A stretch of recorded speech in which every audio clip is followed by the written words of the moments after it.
नमस्कार दोस्तों, आपको कोटि कोटि नमन। जय हिंद, जय श्री राम। दोस्तों, आज मैं बात करने वाला हूँ डिसमेंटलिंग हिंदुत्व, जो कैंपेन चला था और जिसमें अमेरिका में जो सबसे बड़ा मुद्दा था, और मुझे लगता है प्रेस कॉन्फ्रेंस हुई थी, उसमें बहुत सारे जो बुद्धिजीवी थे जो हिंदुत्व के खिलाफ बोल रहे थे। उसका पूरा नाम था ग्लोबल डिसमेंटलिंग हिंदुत्व। तो मैं आपको बताने जा रहा हूँ कि ग्लोबल डिसमेंटलिंग हिंदुत्व है क्या। शायद आपने बहुत सारे का पढ़ा भी होगा। इसमें मैं अपनी ओपिनियन जो है, मेरे जो विचार है उसको रखना चाह रहा हूँ कि मेरे क्या इसमें विचार हैं। देखो, और आज की जो मुख्य खबर है, आज में जो आप जानते हैं कि आज पंजाब में बहुत ही घमासान हुआ है, और वहाँ पे जो पंजाब के सीएम हैं अमरिंदर सिंह, वो कुर्सी छोड़ चुके हैं और नए सीएम के लिए मंथन हो रहा है कांग्रेस में। तो ये क्यों हो रहा है, इसके बारे में मैं बताऊंगा कि ऐसा क्यों हो रहा है। और तीसरा जो है, अभी तालिबान के ऊपर थोड़ी चर्चा कर लेंगे हम। उसमें अभी जो एससीओ बैठक हुई थी उसके बारे में थोड़ी चर्चा कर लेंगे कि उसका क्या मतलब हुआ और क्या आगे निकल के आएगा। तो पहली जो बात है दोस्तों की डिसमेंटलिंग ग्लोबल हिंदुत्व जो है, ये कुछ ऐसे लोग हैं जो हिंदुत्व से लेके घृणा करते हैं, उनका ये समूह था। साफ साफ और सीधे शब्दों में आपको बता रहा हूँ कि वही लोग हैं जो हिंदुत्व से घृणा करते हैं, हिंदुओं से घृणा करते हैं, हमारे जो धार्मिक पर्व होते हैं उनसे लेके घृणा करते हैं। ऐसे कई सारे समाचार पत्र देखेंगे आप, जिसमें हमारे जो ये आता है, कुंभ आता है, उसकी फ़ोटो लगाते हैं, नहाते हुए लोगों की फ़ोटो लगाते हैं और कहते हैं कोरोना फैल रहा है। तो ये सिर्फ एक ही पक्ष को टारगेट करने का एक तरीका है, और मुझे नहीं लगता कि ऐसा करना चाहिए। क्योंकि ये जो अमेरिका में जो प्रेस कॉन्फ्रेंस हुआ था, इसमें जो मीटिंग हुई थी, इसमें करीब बहुत सारे जो वहाँ के बुद्धिजीवी, जिनको बुद्धिजीवी लोग कहते हैं, लेकिन मैं नहीं मानता।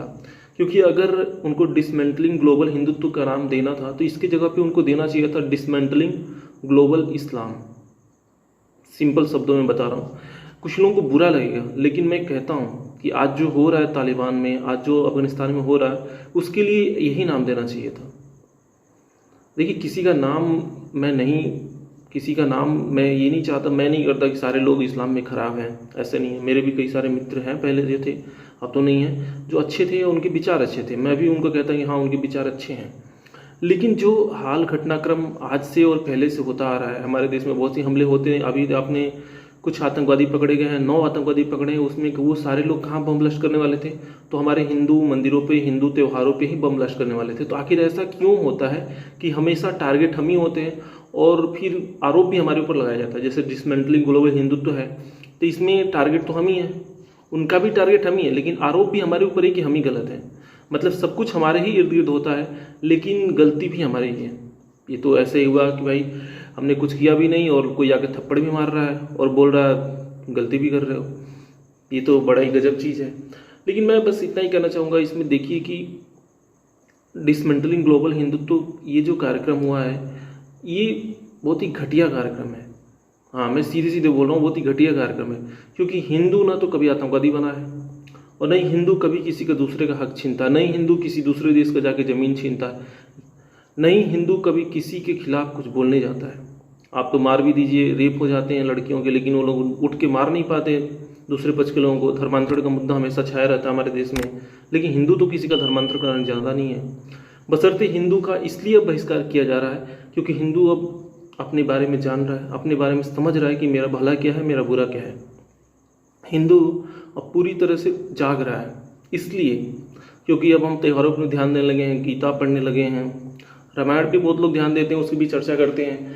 और अब जो है पहले से कुछ जागरूकता आ गई है हमारे अंदर, लोग अपने धर्म के बारे में जानना चाहते हैं। लोग अब हर चीज़ जो होता है कि उसके कारण पीछे क्यों, क्योंकि अपने त्यौहार जो भी हम करते हैं उसके बारे में लोग जानना चाहते हैं, अपनी बातें शेयर कर रहे हैं। जो भी सोशल मीडिया है, इसकी वजह से बहुत ही ज़्यादा जागरूकता बढ़ी है, और जो गलत होता है उसका विरोध करने के लिए लोग आगे आने लगे हैं। बस इसीलिए हमारा विरोध हो रहा है, क्योंकि हमारे प्रति जो भी विरोध होता है उसका हम विरोध करने लगे हैं। हमारे प्रति जो भी गलत कार्य होते हैं, जैसे धर्मांतरण हो जाता है, लड़कियों का रेप होता है, लोग पलायन करने लग जा रहे हैं, इसका विरोध करने के लिए लोग आगे आगे आने लगे हैं। यहाँ तक कि जो लोग हमारे लड़कियों के साथ गलत काम करते हैं उनके खिलाफ भी लोग आगे आकर के उनको मारते हैं, पीटते हैं। ये करना भी चाहिए, मैं इसका समर्थन करता हूँ। क्योंकि देखिए, अगर हम अपने लिए खड़ा नहीं होंगे तो हमारे लिए कोई खड़ा होने वाला नहीं आएगा। आप अगर शक्तिशाली हैं तभी आपके हर कोई साथ है, अगर आप शक्तिशाली नहीं हैं तो आपके साथ कोई नहीं आने वाला है। देखिए, मैं किसी धर्म को नहीं, क्योंकि मैंने जो इस्लाम का नाम लिया है उसमें आप ये इस्लाम पे मत जाइए। उसमें मेरा कहने का तात्पर्य बस इतना ही है कि जो इस्लाम के नाम पे जो चरमपंथी जो आतंकवादी संगठन है उनके खिलाफ उनको खड़ा होना चाहिए था, उनको बोलना चाहिए था, ग्लोबल डिसमेंटलिंग तालिबान करना चाहिए था, ग्लोबल डिसमेंटलिंग अलकायदा करना चाहिए था उनको। आखिर इस्लाम के लोगों को भी आगे आकर इसके बारे में बात करना चाहिए, उनको बोलना चाहिए कि जो हो रहा है, जो तालिबान कर रहा है वो गलत है, जो अलकायदा कर रहा है वो गलत है। आप इसके बारे में नहीं बोलेंगे तो कौन बोलेगा? आपके धर्म की बात है, आप इसके बारे में खुल के बोलिए। अपनी जो कमियां होती है उसको हमेशा दूर करना चाहिए। हिंदू जो धर्म है वो हमेशा अपनी कमियों को दूर करता है। सती प्रथा हमारे यहाँ थी, हमने उसको दूर कर दिया। दहेज प्रथा के बारे में हमने कानून बनवा दिया, हम तो कभी विरोध करने नहीं चाहते। सती प्रथा के बारे में कानून बना, हमने नहीं विरोध किया। दहेज प्रथा के बारे में कानून बना, हमने कभी नहीं विरोध किया। जो बहु शादी थी उसके बारे में वो हमने कभी विरोध नहीं किया। ऐसे बहुत सारी जो कुरीतियाँ थी उसका हमारे कानून बना, हमने उसका विरोध नहीं किया, क्योंकि हम अच्छाई को अपने अंदर लेने के लिए उत्सुक रहते हैं। हम कभी अच्छाई के खिलाफ नहीं जाते हैं। तो यही काम दूसरे धर्म के लोगों को भी करना चाहिए, और तालिबान, अलकायदा जो भी ये गलत कार्य कर रहे हैं उनका विरोध करना चाहिए और खुल के विरोध करना चाहिए। जब भी वो आपसे दूर रहेंगे। नहीं तो अगर आप दुनिया में अशांति चाहते हैं तो कहा जाता है कि अगर व्यक्ति मौन हो गया, इसका मतलब वो जो गंदगी है, जो जुल्म हो रहा है उसका मौन होकर समर्थन कर रहा है। तो ऐसा नहीं करना चाहिए। सारे समाज को मिल करके इस गंदगी का सफाया करने के लिए आगे आना चाहिए। डिसमेंटलिंग ग्लोबल हिंदुत्व बस इसीलिए किया गया था क्योंकि हिंदू आज जाग रहा है। आज आदमी समझ रहा है कि गलत क्या है और सही क्या है। आज हमारे धर्म के ऊपर अगर कोई उंगली उठाता है तो हम उसकी उंगली तोड़ देते हैं। आज अगर कोई गंदी फिल्म बनाता है हमारे धर्म के ऊपर तो हम उसका बहिष्कार करते हैं। हम एक तरह से जागृत हो रहे हैं और इसी जागृति को तोड़ने के लिए ये लोग एकत्र हुए हैं। और ये जितने बुद्धिजीवी थे इनको हम बुद्धिजीवी नहीं करेंगे, इनको नरकजीवी कहेंगे, क्योंकि वो नरक के ही वासी हैं। जो सत्य का विरोध करे वो नरक का ही वासी होना चाहिए। आप सत्य का विरोध करके आप अपनी कब्र खोद रहे हैं, क्योंकि आज नहीं तो कल आपको उसी कब्र में जाना पड़ेगा। दूसरी जो न्यूज़ थी दोस्तों वो ये थी कि वो थी कि कांग्रेस से अमरिंदर सिंह ने जो सीएम के पद से इस्तीफा क्यों दे दिया। देखिए, कांग्रेस आज राहुल गांधी को इस्तीफा दिए हुए कांग्रेस के अध्यक्ष पद से करीब मुझे लगता है 2 साल तो हो ही गया होगा। जहाँ तक मेरा अनुमान है 2 साल तो हो ही गया होगा। लेकिन आज तक कोई भी अन्य मतलब दूसरा व्यक्ति कांग्रेस का अध्यक्ष नहीं बन पाया। अगर बनती भी हैं तो सोनिया गांधी बन जाती हैं, उनके अलावा और कोई नहीं बन पाता। क्यों नहीं बन पाता है? कभी आपने सोचा इसके बारे में? इसलिए नहीं बन पाते क्योंकि कांग्रेस कभी चाहती ही नहीं है दूसरे व्यक्ति को, जो बाहरी व्यक्ति हो, उनके परिवार से, उनके घर से वो अध्यक्ष बने। कांग्रेस को अपने घर का पार्टी समझती है। वो समझती है कि जो पार्टी है मेरे घर की है, इसमें राज चलेगा तो मेरा ही चलेगा, और इसमें जो कुछ भी होगा, जो भी निर्णय होगा वो हमारे ही होगा और हमारे ही अनुमति से होगा। इसीलिए कांग्रेस कभी भी अपने अध्यक्ष पद का चुनाव नहीं कर पाती है। और कांग्रेस में जब भी कोई बाहर का व्यक्ति आया है, आप इतिहास उठा के देख लीजिएगा, उसकी हत्या हो गई है। कांग्रेस एक घरेलू पार्टी है, आप इस बात को समझ लीजिए। कांग्रेस कभी देश के लिए नहीं सोचती है। अगर कांग्रेस देश के लिए सोचती तो कभी भी राहुल गांधी के पास 1500 होटल से ज़्यादा नहीं, 1500 से ज़्यादा होटल राहुल गांधी के पास नहीं होते। आज मोदी जी के पास कोई भी संपत्ति नहीं है, बस इतना समझ लीजिए। योगी जी के पास भी कोई संपत्ति नहीं है।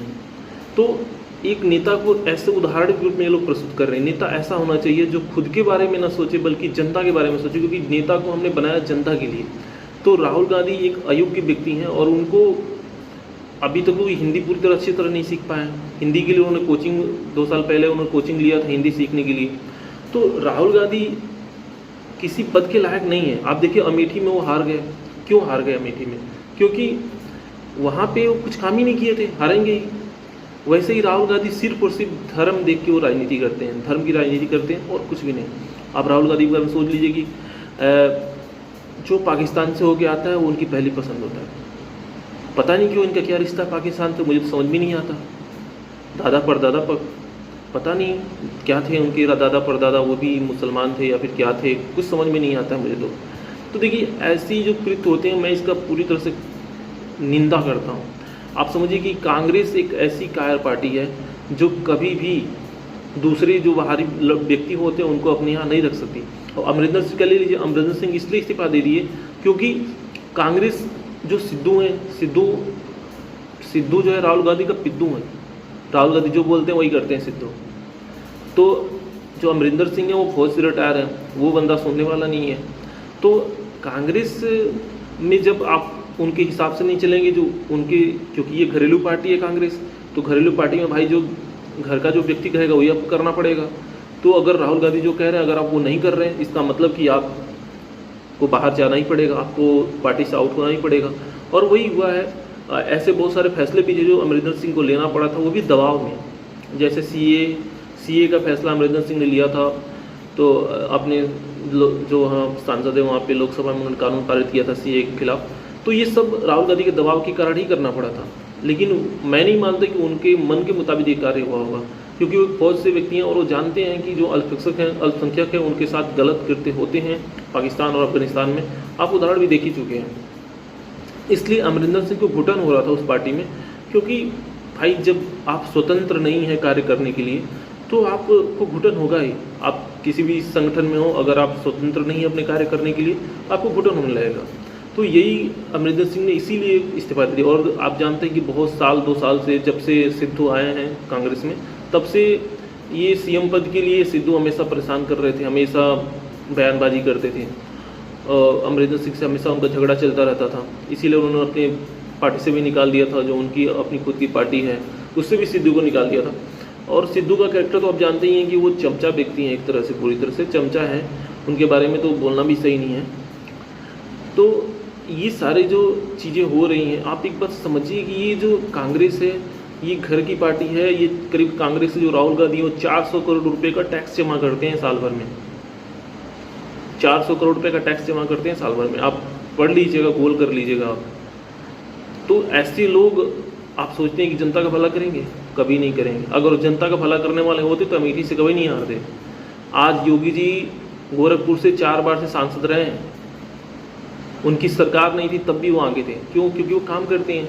अगर आप काम करेंगे जनता के बीच में तो आपको जनता सराहेगी। तो ये काम ही नहीं किए, इसलिए हार के भाग गए, अब वहाँ चले गए, केरल चले गए।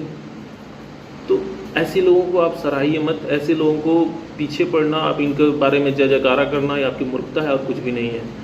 मैं तो बस यही कहूँगा। देखिए, और आज जो है मुद्दा यही सबसे बड़ा हो रहा है कि आज कांग्रेस ने उन्होंने छोड़ दिया सीएम। और फिर जो उन्होंने अपने जब छोड़ा है तो उसके बाद उन्होंने कहा कि जो सिद्धू हैं वो कांग्रेस के, कांग्रेस नहीं, वो पाकिस्तान के एजेंट हैं। अगर ये सीएम बनते हैं तो जितने भी हमारे जो खुफिया डाटा है वो पाकिस्तान में जा सकता है, या फिर सुरक्षा के लिए खतरा बन सकते हैं। उनका कहना पूरी तरह से ये था। हो भी सकता है क्योंकि वो जाकर के पाकिस्तान के जो भी सेनाध्यक्ष हैं उनसे जाके मिले थे, गले मिले थे, इतनी खुशी से गले मिले थे जैसे लग रहा था कोई भाई मिल रहा, बिछड़ा हुआ भाई मिल गया। तो इतना खुशी तो नहीं होता भैया, और नहीं होना चाहिए, क्योंकि पाकिस्तान एक आतंकवादी देश है। आतंकवादियों को ट्रांसप्लांट करना, उनको पैदा करना, उनको पोषण करना, फिर उनको दूसरे देश में भेजना, उसका यही काम है।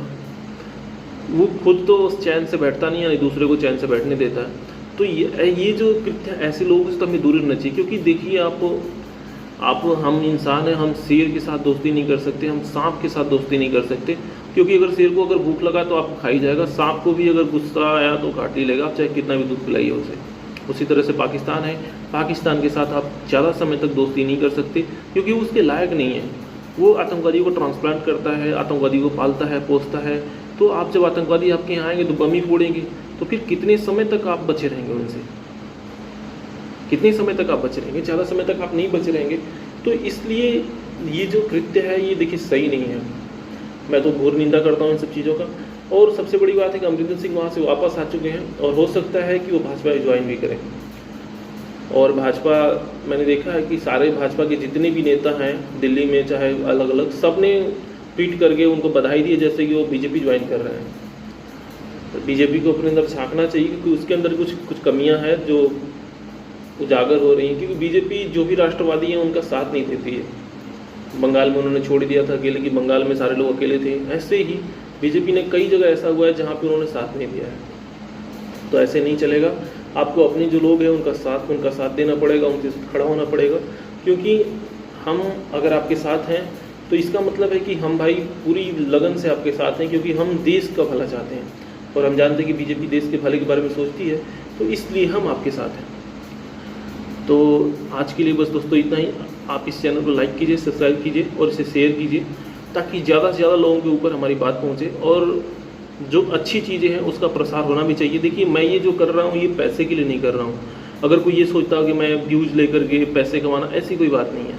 पैसे के लिए मैं ये सब नहीं, मैं चाहता हूँ कि जो अच्छी बातें हैं उसका प्रसार हो, अच्छे जो लोग हैं उनका भी प्रसार हो। तो अच्छे लोग जब जाएंगे हर जगह तभी तो अच्छी बातों का प्रसार होगा। तो मैं चाहता हूँ कि अगर आप ज़्यादा शेयर करेंगे तो ये ज़्यादा से ज़्यादा लोगों के पास पहुँचेगा और अच्छी बातों का ज़्यादा से ज़्यादा प्रसार होगा। तो हो सकता है एक दो आदमी हो जिनका माइंडसेट बदल जाए सुन करके, तो वो मेरे लिए धन्य बात होगा, मेरे लिए बहुत ही धन्य भाग होगा। क्योंकि मैं ये नहीं चाहता कि मुझे व्यूज़ लेके पैसे कमाना है, बहुत सारे अमीर बन जाऊँगा, ऐसा कुछ होने वाला भी नहीं है।